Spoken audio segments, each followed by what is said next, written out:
Hello there. My name is Lindsay Walsh, and I am an MBA student at Mary Baldwin.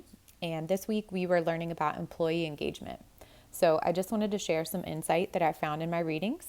And just to help me here, I'm going to use my note cards, and that'll help you follow along with all the key points. So let's dive right into employee engagement is important. So of course, it's going to lower turnover. Keeping folks engaged in their task is going to keep them around longer. It's going to boost the satisfaction of the employees that are already with you. And of course, it's going to help your company succeed because of the wealth of knowledge you're going to have and the reduced cost because your labor force is stable. But unfortunately, only 32% of our US workforce is currently engaged, according to a Gallup poll. And all this good stuff was found in a Keppel article.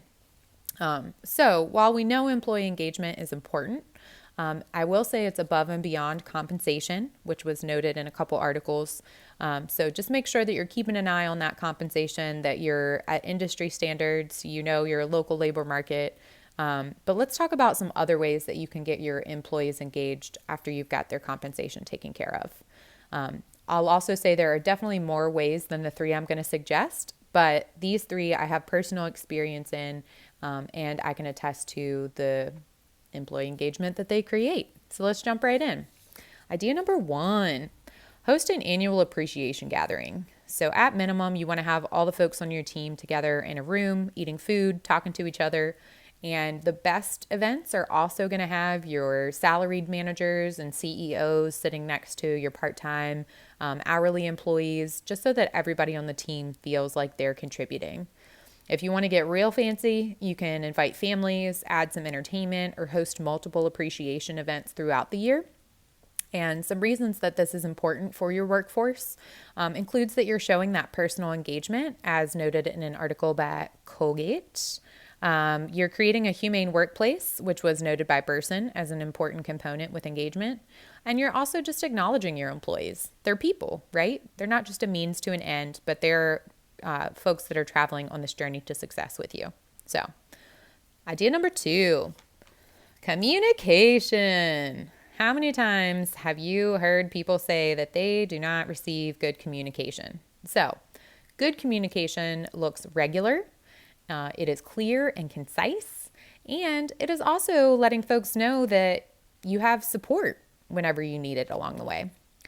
So some reasons that this is really important and some ways that you can apply this in your place of employment include with your company goals here with Keppel. So in addition to making sure that they're very clear and that folks on your team know by when they need to be accomplishing them, they need to be transparent. What are they contributing to the bigger picture here?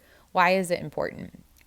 And then, of course, just their personal objectives, team objectives, department objectives that you're aiming for, and making sure that you're giving your folks continuous feedback is really important according to Colgate.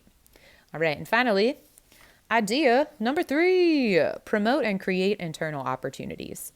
So, of course, every organization, depending on size and scope, is going to have different ways that they may or may not be able to support this.